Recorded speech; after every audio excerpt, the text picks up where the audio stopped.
I spent all day trawling through messages, one after the other. And I've spent the last 15 years talking with suicidal men in particular.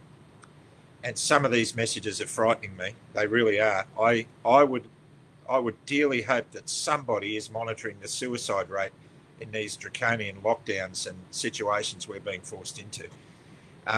It's really sad to see that there's a small part of Australia who are high-fiving about their freedoms now. They've taken it for the team and all that sort of stuff, and everyone else is an idiot. They're talking about colleagues, especially in my industry, that are about to lose their careers completely, who are so dedicated to the fact that they want to make sure their body is looked after. And I'm going to do a video about that this week. There's so much going on in aviation at the moment. It's horrible.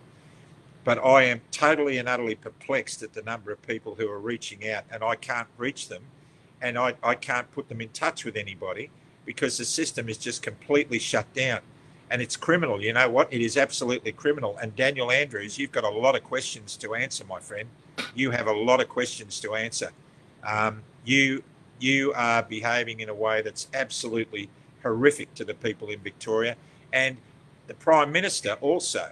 This is going down on your watch. I believe you preached a sermon once in a mega church somewhere where you said to the people that you felt you were ordained by God to be Prime Minister. The fact that you even said that disqualifies you from both categories. You are neither Christian nor are you qualified to be Prime Minister if you said that. And you're allowing this federation to be torn apart and the people of this country to be decimated and segregated against. And on your head be it, Prime Minister. On your head be it. But what I want to say to these people who are contemplating this right now on a positive note, there is a light at the end of this tunnel. I was going to kill myself in 2006. And I'm in a much better place now. I got through it. I got through it through faith. And I believe what this country needs, not so much patriotism, because the Germans were patriotic when the Nazis were in power. What we need is spirit. And for me, it's Holy Spirit. This country needs to come back to God in some way. We need to come back to something other than ourselves. You know, we're too self-focused. We need to focus on something bigger than we are. And so for me, it's hold the line.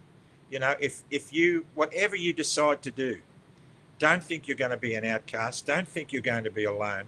You'll never know. You will never know at what moment in the very near future that some amazing person or an amazing event will come into your life that completely turns the light back on for you. You know, I believe now is the time. You should choose for you which shepherd you're going to follow. You're either going to follow the evil side or you're going to follow the light.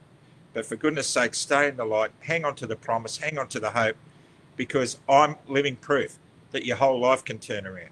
Everything can change. And I've said to a lot of people, you know, our life is like a very rich tapestry. If we stood back about 20 feet and looked at it on a wall, we'd see that it was made up of all these beautiful coloured threads. And a lot of them would be black threads. And those black threads relate to our depression, our anxiety and our fear. And if we went around the back of the tapestry and pulled out all the black threads and looked at it again, we'd find that the whole thing would collapse and it wouldn't look anywhere near as good. You know, hardship can be a pathway to great peace in our lives, and we've got to focus on that. We will get through this. And it's very important that we focus on the chance that, you know what, you may be losing your career, but you'll keep your life. You may be losing your career, but you'll still live. You may be losing your career, but you're going to be surrounded by people who care about you. And the friends who condemn you and judge you now to make you feel the way you feel, they're not your friends. The friends you're going to make in recovery from this are the real friends that you will carry for the rest of your lives. And they will give you the hope.